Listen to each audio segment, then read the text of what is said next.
नमस्कार, BCN news की चुनावी महासंग्राम में मैं क्षितिजा देशमुख आप सभी का स्वागत करती हूँ। आज हम आए हैं चंद्रपुर लोकसभा क्षेत्र में और आज हमारे साथ सभी उपस्थित हैं। अलग अलग पार्टियों के जो नेता लोग हैं वो उपस्थित हैं। इनसे हम जानेंगे कि कौन से एजेंडे को लेकर इनके नेतागण जो है लोकसभा चुनाव के उम्मीदवार है। सबसे पहले तो हम परिचय करवाते हैं उनका। तो हमारे साथ है भाजपा जिला महामंत्री बृजभूषण पाजारे जी।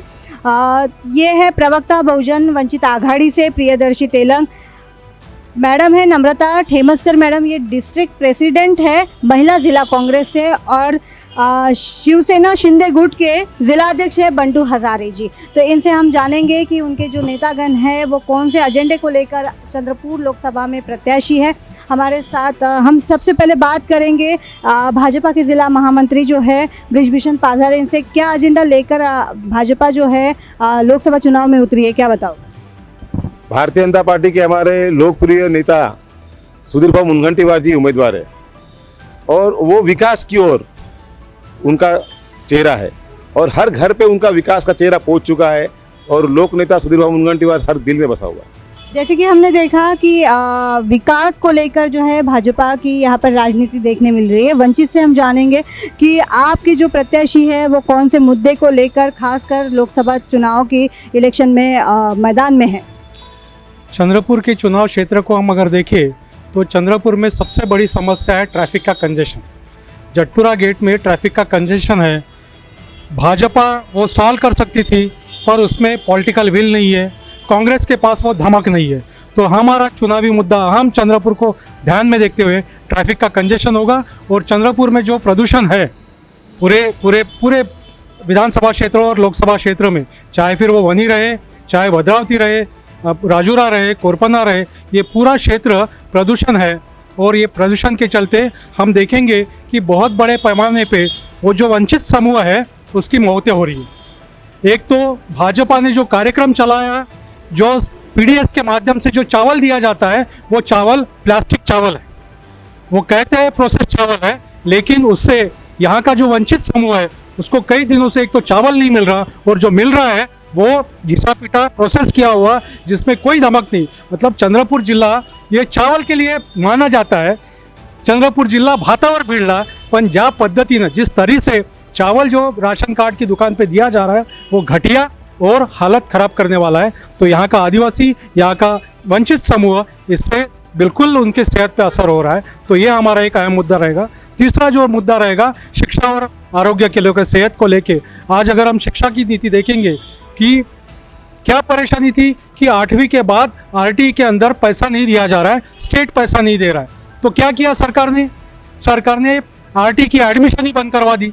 तो ये जो तरीका है इससे विकास नहीं होगा। ये विकास की घिसी पिटी रिकॉर्ड बचा रहे पर इससे कोई विकास इस देश में हुआ नहीं है, ना चंद्रपुर में हुआ है।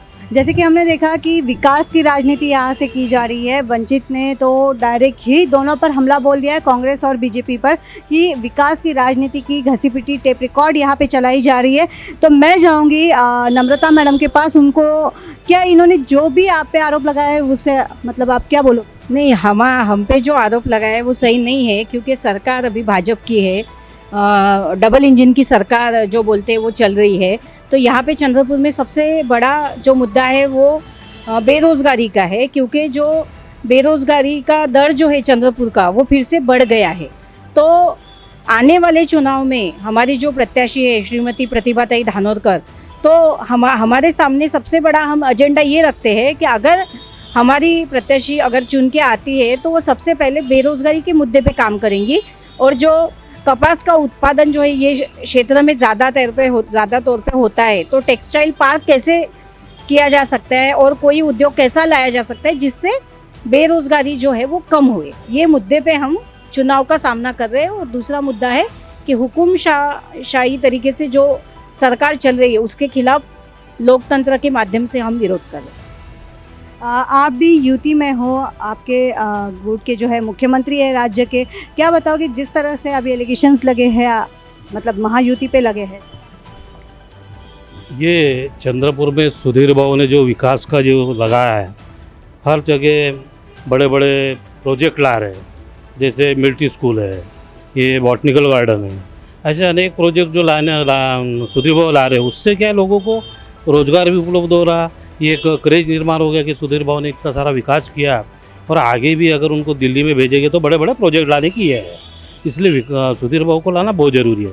अगर सुधीर भाव हार गए तो अपन चंद्रपुर 20 साल पीछे चला जाएगा, ये बिल्कुल हकीकत है। विकास की बात की है, बड़े बड़े प्रोजेक्ट आए हैं, आप एनसीपी से हो, सबसे पहले आपका परिचय दीजिए और जो बात इन्होंने कही है उससे आप सहमत हो? मैं राजीव कक्कड़, जिला अध्यक्ष राष्ट्रवादी कांग्रेस पार्टी। ताई की बात मैंने पूरी सुनी नहीं, मैं थोड़ा देर से आया। पर चंद्रपुर का, जैसे हमारे बंडू भाव ने बोला है कि चंद्रपुर का विकास अभी से नहीं, कई साल से सुधीर मुनगंटीवार साहब ने किया है। वो हमारे पक्ष के नहीं, युति पक्ष के है, पर जिसने जो काम किया है वो काम को तुमने बोलना ही चाहिए। मुझे कांग्रेस के लोगों से पूछना है कि इनके कार्यकाल में कितना विकास काम हुआ। ये बोलेंगे हम उनके साथ थे, हम साथ थे, पर पालक मंत्री तुम्हारा था, जिले में खासदार तुम्हारा था, ठीक है, अभी वो स्वर्गीय खासदार हो गए, पर उस समय पे 4 ऐसे काम बताए जिसमें विकास काम हम चंद्रपुर के लोग बोल सके। ये हमारी, जिस तरह से कांग्रेस पे अभी इन्होंने जो बात कही है, एलिगेशंस लगाए, आप कितने सहमत हो? आप तो मतलब महाविकास आघाड़ी, इंडिया आघाड़ी, एनसीपी और जो कांग्रेस है वो साथ है, तो क्या बताओगे? इन्होंने जो कहा उससे सहमत हो आप? देखो, जहाँ यहाँ पे जब महाविकास आघाड़ी की सरकार महाराष्ट्र में आई और तो उसके बाद में जो कोरोना का काल आया, उसमें आपको भी पता है कि सब कुछ, पूरी दुनिया रुक गई थी। तो उस वक्त भी हमारे जो विद्यमान पालक मंत्री थे विजय भाऊ वडेट्टीवार, उन्होंने, उनके पास जो खाता था उसका नाम उन्होंने किया और उसमें बहुत सारा काम उन्होंने किया। वो ओबीसी के भी मंत्री थे, उन्होंने महाज्योति फिर से शुरू किया। ऐसा नहीं कि काम हुआ नहीं है, काम हुआ है, पर कोरोना की वजह से कुछ ब्रेक ज़रूर लगा था। और उसके बाद फिर भाजपा ने तो एक दूसरा दाव करके सरकार ही गिरा दी, तो उसमें तो कुछ कर नहीं सकते। 2.5 साल में से तो 1.5-2 साल तो कोरोना में ही चला गया। जैसे कि इन्होंने अभी बताया कि भाजपा ने तो दाव ही पलट दिया है और सरकार गिराकर अपनी सरकार बनाई है। वंचित द्वारा भी कहा जा रहा है कि भाजपा और कांग्रेस ने किसी भी तरह का काम नहीं किया है। प्रदूषण की समस्या है, ट्रैफिक की समस्या है, क्या बताओगे? आप देखिए चंद्रपुर, आप जिस तरह से हो रहा है विकास, बड़े उड़ान पुल बन चुके हैं, बोटनिकल गार्डन बन चुका है, एपीजे अब्दुल कलाम गार्डन बना है, मिलिट्री स्कूल बनी चुकी है और यहाँ पर रास्ते बड़े बड़े बन चुके हैं, लाइटिंग की व्यवस्था बराबर हो चुकी है, जो चाहिए। और ये बोल रहे कोरोना काल में लोक नेता सुधीर भाव मुनगंटीवार जी ने, जिनके यहाँ पे अनाज नहीं था, केवल मात्र एक फोन या केवल मात्र मालूम हुआ भाव को कि इस घर में अनाज नहीं है, किराना किट नहीं है, तो उनके यहाँ पर वो इतना बड़ा किराना किट वहाँ पहुँचता था कि 2 हफ्ते का खाना उनके यहाँ पहुँचता था। लेकिन कांग्रेस का कोई कार्यकर्ता रास्ते पे तो नहीं मिला ना। हम भी देखे, कांग्रेस का हो गया, इधर पक्ष का हो गया, एक आदमी रोड पे नहीं उतरा किसी की मदद के लिए, उनको था डर जान का। लेकिन हमारे नेता रास्ते पे आके लोगों की मदद कर रहे थे। क्या कहोगे? आपको डर था, जान का खतरा था, लेकिन उनके नेता जो है, भाजपा के नेता रास्ते पे उतरे थे। आप क्या? नहीं, ये कोरोना के पीरियड में कौन रास्ते पे नहीं था? जो मदद करना चाहता है इंसान करके सभी लोग रास्ते पे थे। पर सवाल ये है कि कांग्रेस जैसे लोकतंत्र की बात कर रही है, एक घर में आमदार, उसी घर में खासदार, क्या ये लोकतंत्र का चरित्र हो सकता है? ये लोकतंत्र का चरित्र बिल्कुल नहीं है। और जिस विकास की बात भाजपा कर रही है, बॉटनिकल गार्डन से रोजगार नहीं मिलता, मिलिट्री स्कूल से रोजगार नहीं मिलता। आप स्टेट की स्कूल की यादी देख लीजिए और स्टेट के स्कूल में जो बजटरी प्रावधान, जो आवंटन करना चाहिए, वो बिल्कुल ही आवंटन नहीं है। जब शिक्षा नहीं है इस देश में, इस राज्य में, तो आवंटन नहीं है तो कहाँ से होगा शिक्षा? आप महानगर पालिका की स्थिति देख लीजिए, जितने स्कूल है वो 8वीं तक है, 9वीं 10वीं के लिए कोई स्कूल नहीं है। और ये चरित्र सिर्फ चंद्रपुर का नहीं है, आप पुणे में देखिए, ठाणा में देखिए, मुंबई में देखिए। और अभी तो क्या किया सरकार ने? हाँ, आप बाटली वाला आओ, 5 करोड़ लो, स्कूल दे दो। आप चाय वाला आओ, स्कूल लो, 5 साल के लिए चलाओ। तो क्या ये नीति शिक्षा की नीति हो सकती है? स्कूल किराए पे दे दो। अगर मैं कहूँ कि इस महाराष्ट्र का वित्त मंत्रालय मुंबई के दलाल स्ट्रीट वाले बेच खरीद ले और क्या दलाल मंत्रालय होगा? तो ये विकास का इनका जो प्रयोजन है वो एकदम ही घटिया प्रयोजन है। इससे जो ह्यूमन डेवलपमेंट इंडेक्स है, अगर विकास होगा तो मानवीय निर्देशांक बढ़ेगा। बात बिल्कुल सही है। मानवीय निर्देशांक चंद्रपुर का बड़ा है क्या, ये बताइए? मानवीय निर्देशांक बिल्कुल बड़ा नहीं है, तो कैसा विकास होगा? विकास होना है तो आदमी की जान का सेहत अच्छा रहे, उसका संगोपन अच्छा रहे, उसका संवर्धन अच्छा रहे, ये होना चाहिए। रास्ते ब्रिज ये विकास नहीं है, ये ज़रूरत है। बिजली पानी ये ज़रूरत है, सड़क ये ज़रूरत है। आप जाइए बड़ौदा से आगे जाइए चिमूर की तरफ, बिल्कुल रास्ता नहीं है। तो वहीं का खासदार है, वहीं का आमदार है, पर रास्ता नहीं किया। सुधीर बाबू भी इधर के पालक मंत्री है, पर विकास नहीं हुआ। तो कहने का मतलब मेरा मसला ये है, रास्ते बनाने से विकास नहीं होगा। जो मूलभूत बातें हैं, इसलिए वंचित बहुजन आघाड़ी इन मूलभूत बातों को सामने ला रही है कि इस देश का जो चरित्र होना चाहिए लोकशाही का, एक ही समाज के लोग रहेंगे। हमारे देश में इतनी विविधता है और उसका चित्र संसद में नहीं दिखाई देता, हमारा चित्र वो विधिमंडल में नहीं दिखाई देता, एक ही जाति समूह के लोग वहाँ हैं। तो वंचित बहुजन आघाड़ी इस लोकशाही का सामाजिकरण चाहती है। यह लोकशाही में ज़्यादा से ज़्यादा तबके के लोग यहाँ पे आए ताकि इस देश का विकास इन सभी लोगों के साथ होए।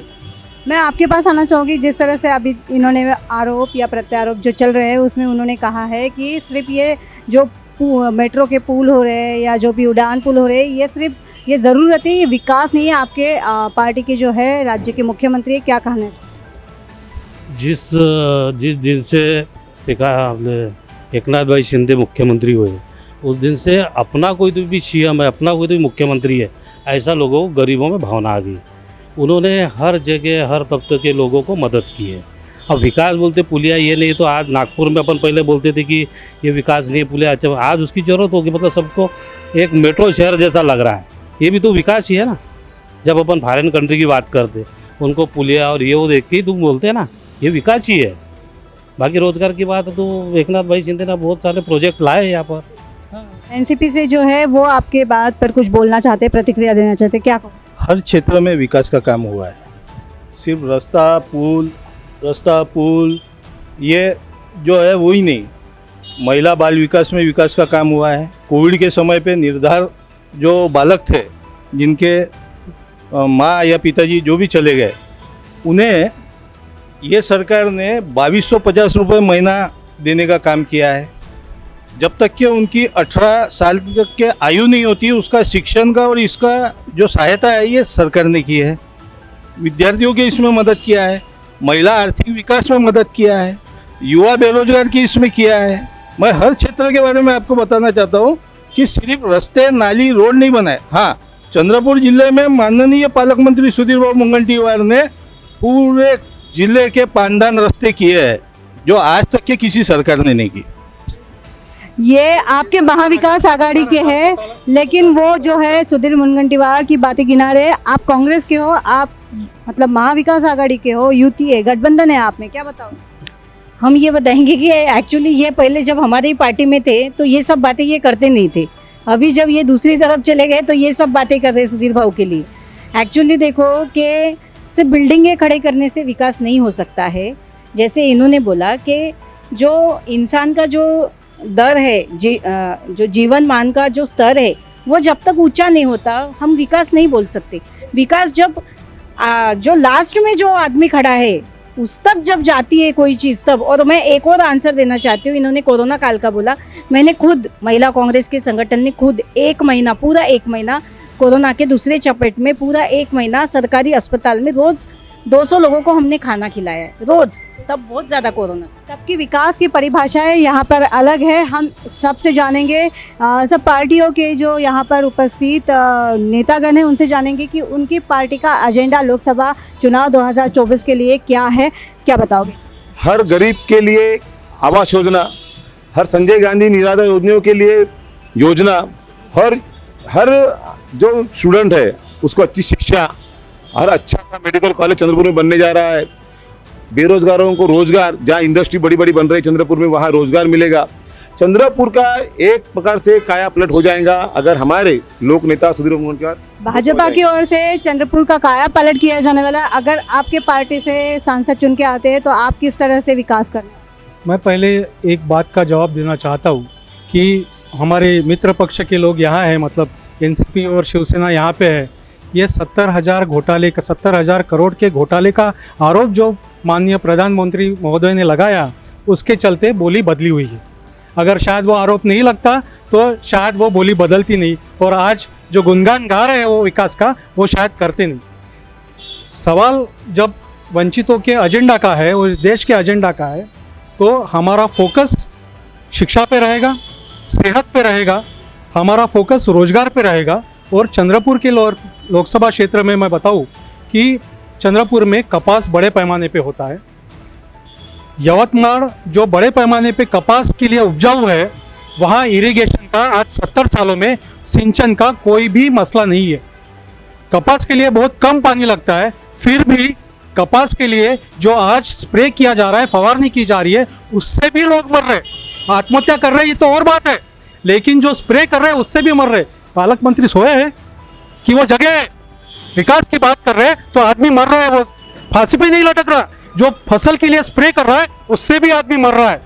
तो ये विकास की बात करके ये जो ढकोसला पिछले 10 सालों से भाजपा सरकार दे रही है, हमें उन पे सवाल है कि क्या शिक्षा पे प्रावधान आपने किया, क्या सेहत पे प्रावधान आपने किया, क्या रोजगार पे प्रावधान आपने किया? अगर रोजगार पे प्रावधान किया होता तो बेरोजगारी का दर इतने बड़े पैमाने पे नहीं होता। अब देखिए, ये बता रहे हमारे यहाँ पर एमआईडीसी पूरी एक तरह से, यहाँ के चंद्रपुर के लोकल वहाँ पे काम कर रहे हैं। दूसरा सिटी प्रेस यहाँ पर है, बड़े पैमाने पे यहाँ पे लोग बड़े पैमाने पे लोग यहाँ पे काम कर रहे हैं। दूसरी बात सुनिए ना, मेरी बात सुनिए। आप एक बात बताइए, इनके नेता बहुजन समाज हो, कांग्रेस से हो, कितने पत्र कलेक्टर को लिखे हैं विकास काम के लिए?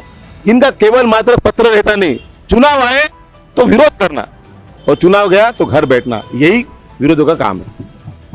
विरोधकों का काम इन्होंने गिनाया है। हमारे साथ अजित पवार गुट से भी है, उनसे भी हम जानेंगे। जैसे कि आपने 70,000 घोटाले का जो यहाँ पे ये लगाया, आरोप लगाया, क्या वो कहना? मैं हमारे वंचित के भाई साहब को कहना चाहता हूँ कि 70,000 करोड़ का आरोप नहीं, कांग्रेस के ऊपर 70 सालों से 70,000 घोटाले का आरोप लगाया है। 70 सालों का 70,000 घोटाले का आरोप लगाया है। यहाँ पे कांग्रेस के भी लोग बैठे हैं। अगर घोटाला होता था, अगर महाराष्ट्र में सिंचाई घोटाला होता था, जिसका इनको पता भी नहीं घोटाला काय का है, घोटाला होता था तो महाराष्ट्र सरकार ने ही इसकी इंक्वायरी निकाली थी और उसमें क्लीन चिट अजीत दादा को मिली है। सिर्फ घोटाला बोलने से घोटाला नहीं होता, जो घोटाला करता है वो जेल में जाता है। और वंचित के नेताओं को इसकी सुपारी लेके उसका काम, उसकी सुपारी लेकर इसका काम, इसकी आदत पड़ चुकी है। कहोगे वंचित को इसकी सुपारी लेकर उसका काम करना, ऐसा अजित गुट के जो है लोग, उन्होंने के मित्र पक्ष बोल रहे हैं कि प्रधानमंत्री नरेंद्र मोदी साहब झूठ बोल रहे हैं।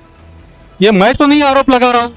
मध्य प्रदेश में प्रचार के दौरान प्रधानमंत्री साहब ने 70,000 करोड़ का घोटाला बोल रहा है, किया ऐसा बोल रहे, आरोप लगा रहे। और जब प्रधानमंत्री साहब बोल रहे हैं तो शायद उनको हो सकता है इनकम टैक्स से सूचना मिली हो, शायद हो सकता है उन्होंने सीबीआई से जानकारी ली हो, शायद हो सकता है उन्होंने एनफोर्समेंट डायरेक्टरेट से जानकारी ली हो। क्यों तो प्रधानमंत्री साहब बोल रहे, वो तो कोई इंडिविजुअल नहीं बोल रहे ना। तो ये जांच उन्होंने करनी चाहिए और ये सवाल उन्होंने भाजपा और आपस में निपटाना चाहिए। रही बात वंचित के प्रचार की, वो तो दमछम से सामने है और वो जोर शोर से प्रचार करेगी अपना। क्या कहोगे, जिस तरह से विकास की परिभाषा कांग्रेस की या महाविकास आघाड़ी की क्या है लोकसभा चुनाव को लेकर? मैंने वही बोला कि ये लड़ाई अभी लोकतंत्र बचाने की लड़ाई है, और अगर लोकतंत्र को बचाना है, संविधान को बचाना है, तो कांग्रेस और इंडिया जो हमारा अलायंस है, उनको आगे आके हम चुनाव के मैदान में इसी मुद्दे पे उतरे हैं, क्योंकि हमको संविधान अभी बचाना है। संविधान बचाना है, लोकतंत्र बचाना है, इसीलिए जो है कांग्रेस ये लोकसभा चुनाव लड़ रही है। महायुति के साथ आप हो, भाजपा शिंदे गुट है, अजित पवार गुट है, एक साथ लड़ रहे हैं, क्या बताएं? हम भी संविधान को मानने वाले हैं और संविधान ने इतना अधिकार दिया है कि हम सब एक साथ मिलके ये चर्चा कर रहे हैं। संविधान का हम भी मान सम्मान करते हैं। संविधान को कई बार भी धोखा नहीं है, हम भी जिंदा है, हम भी लड़ने वाले हैं, संविधान के लिए आखिरी तक लड़ेंगे। कुछ ही महीनों पहले जो है अजित पवार गुट जो है एनसीपी जो है अलग हुई है और अभी महायुति के साथ है। जो पहले विरोध में लड़ा करते थे, अभी प्रचार एक साथ करना है। भाजपा के प्रत्याशी है यहाँ से, उनका प्रचार करना है, क्या बताएं? बिल्कुल करना है। पहले हम कांग्रेस और शिवसेना के साथ में थे, अभी भी शिवसेना और भारतीय जनता पक्ष के साथ में, और जम के प्रचार करेंगे। और हमारे चंद्रपुर जिले से हमारा उम्मीदवार जो महायुति का है उससे चुन के लाएंगे। पर मैं वापस कांग्रेस के विषय में आना चाहता हूँ। इन्होंने कहा कि संविधान बचाना है, सब बचाना है, पर पहले अपने साथीदारों को बचा लो।